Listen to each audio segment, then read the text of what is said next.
newer skaters are kind of like, it's like I see people straight off the bat going into like high level boots and all this kind of stuff, and it's not only terrifying to think about, because the more I learn about it, the more I realize that like I've done things wrong. Well, yeah, and you just kind of get thrown into the deep end of the sport.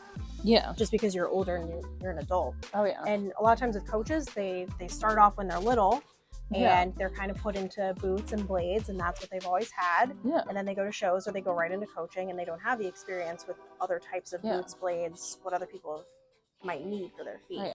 Not only getting in boots, but it's like my first actual fitting, because I got a pair of rec skates starting out, and they were way too big, and I didn't realize it.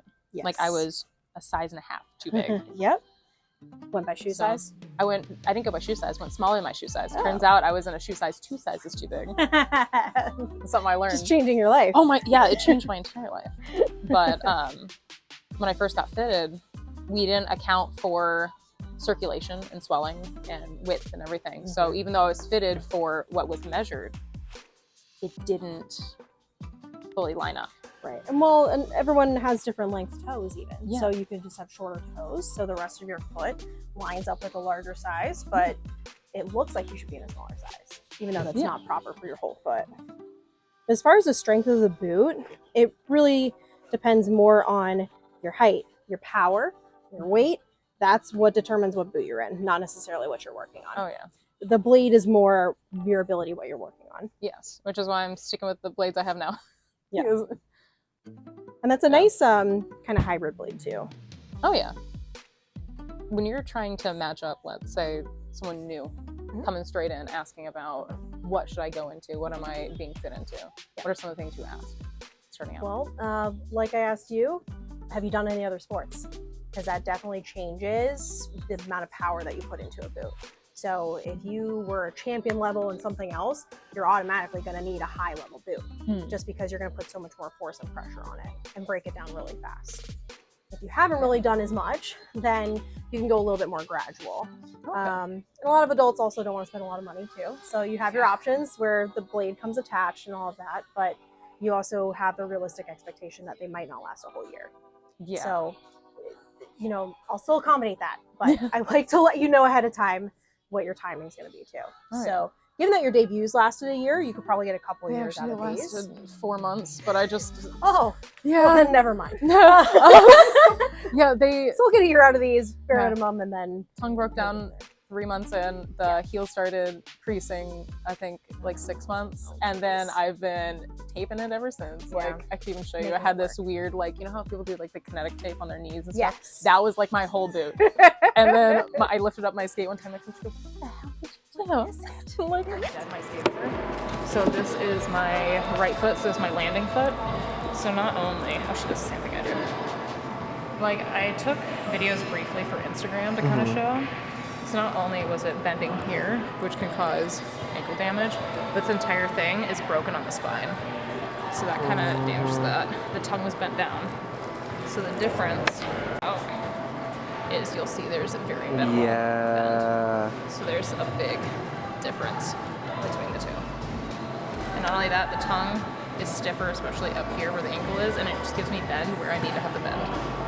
So yeah. Okay. This one's feeling better in my toe box. This one, I might need either something more narrow, or because I don't want to, because I know tying it too tight can also break it down faster. Yes. Because this one feels wider in my toe box. Yes. So the Concerto is a wider cut boot versus the Icefly. So you might be more of a C width in the Concerto, more of a D width in the Icefly, and then shrinking in maybe the heel pocket if you feel like it's sliding around, something like that. Like you feel like you have a lot of room in that one, like you like I feel like if I spread, I can still move my toe out. I can still spread my toes, which is kind of like I like to have the clench, like the should be touching everywhere. Yeah, but nice this one, I have up and down movement and side to side movement in the Concerto. Yeah. So like this one has a lot better of a fit. Yeah. And then it's also in line with how my toes are shaped. What do you feel with your bending? Well, obviously they're still going to be new, and I do figure out how I like them tied, because like those I kind of got them down to a notch, but I have this weird like up down corset weird thing for Now with the these, debuts. you probably shouldn't have to do that. Yes. Because the more you tie on the laces, the tighter the feel is going to be on the top. And I'm liking the point. Smaller heel hooks. So if you were to do a double lace on those hooks, they pop off a lot more easily. Okay. And then I don't want to have to do a double lace. That's my thing. Yes. We want to make sure it's right the first time. And time. I also like the back cut. I'm able to point without like a lot of pressure on the back. Because like that's why I was doing the last hook undone. So I could have a little bit more. You do a little more dance too? I don't. Oh, you just like with hooks? Yeah.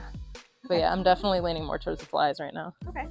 We can still try on the C with concerto. Yes. On the right foot and just verify that that's ruled out. The toe box is better. I'm just having a lot of pressure on my big toe now. Right. Yeah. Because that's going to come in more on the side. Okay. Because of it being a C with. Okay. But you walk around a little bit. Kind of. It's weird because these aren't going to move like normal shoes. Correct. They're so stiff. Yes. And they're high-heeled boots and nice with ones at nice that. little rocker too. Yes. I love it.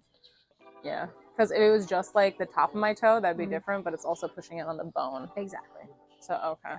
So, yeah. And you're probably in between widths for the concerto. Okay. Whereas because of the narrower cut of the ice fly, feels more comfortable. Yeah. This is a lot more comfortable. Yes.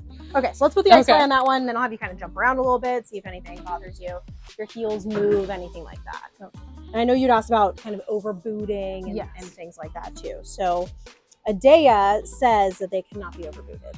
That is what they state because you're flexing through the tongue. So you can customize the stiffness based on how you tie them. Okay. So that's what they have as their claim to fame. I do think you can overboot though. You can feel it. You put them on, you're like, oh, these are stiff. So there is that. But it's not the same as going into like a super high level Jackson boot. Yeah. And I noticed you're doing the over. Yes. So that is how you tie in a Edea boot. Over and outside to the inside. Yes, exactly. And you have to leave it that way. If you try and lace it the other way, they break down really fast. It voids all warranties. Really? Yes. Because when we get a warranty boot, they say, first question, how is it laced? So how did you get called into skating? What drew you to the ice? Literally my midlife crisis. I was laying on the floor one day and I was like, I wonder where the nearest ice rink is. Went in, it was closed. Like the session had just ended. So I was like, all right, cool. Drove all the way back home. There was a later session at like 8 p.m. And I went, I'm going to go back. So I went back. There was nobody out there. It was me on a tiny little studio rink. And I was like, okay, this isn't bad. I'm like, maybe I'll come back when they're on the big rink. Came back, met a few people, and then they sucked me in. Yeah. It became like a cult. Yeah, I could see that. Yeah. It was a big old cult. And all the adults there, because I skate at Osceola, I skate in Kissimmee. So all the adults there are like, yeah, we have a great adult community. And so they sucked me in. And then one of the college girls was like, I'll give you lessons. And then that's how they got me. Oh, yes, definitely. Oh, my knee popped. All good. Yeah. Okay. And you want to try some little hops like you do when you jump, yeah? You feel any sliding, like your heels moving? Not forward, but I do see what you mean by the ankles. But yeah. The heels are slightly popping out, but I think that can be fixed with a tie.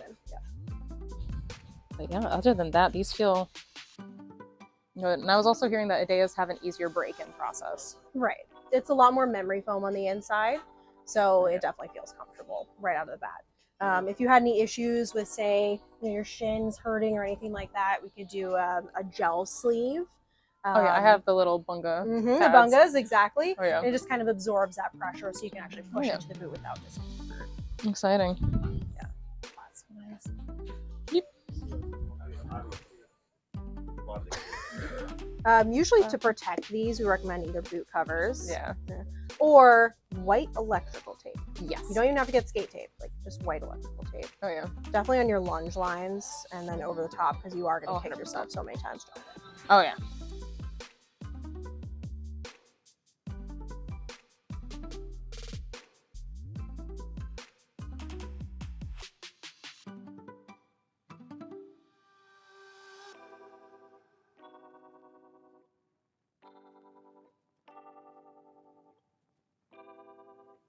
At the end of all of this, it just jumps to us shoving food in our faces. It's going to. I hope you're fully aware of that.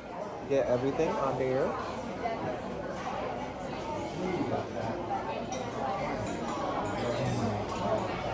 How do you feel? That's good. That's really.